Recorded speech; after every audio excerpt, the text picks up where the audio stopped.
আজ কোজাগরী লক্ষ্মী পুজো।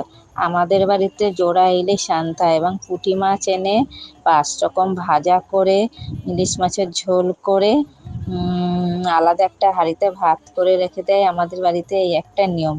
আমি যেহেতু একা মানুষ, তার জন্য সকালবেলা কাপড়টা ছেড়ে আগে মাছ দুটো কেটে ধুয়ে মাছের ঝোল রান্না করে পুঁটি মাছটা ভেজে তার সঙ্গে আরও 4 রকম ভাজা ভেজে রেখে দিলাম। এটা আলাদা পুজো উপলক্ষে এটা আমাদের আলাদা করে রাখতে হয়।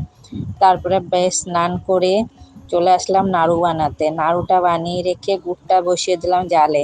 এবার গুড়টা জাল হয়ে গেলে খইয়ের মধ্যে ঢেলে খইটা গুড় মেখে বেশ মার সামনে রেখে ঠাকুর ঘরে ঢুকিয়ে দিলাম।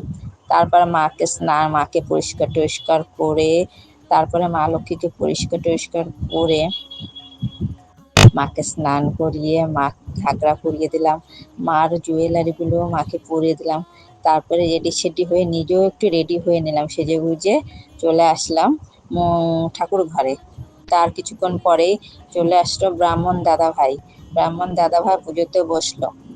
তারপর আমি পাঁচালিটা পরে পুজোটা সেরে নিলাম।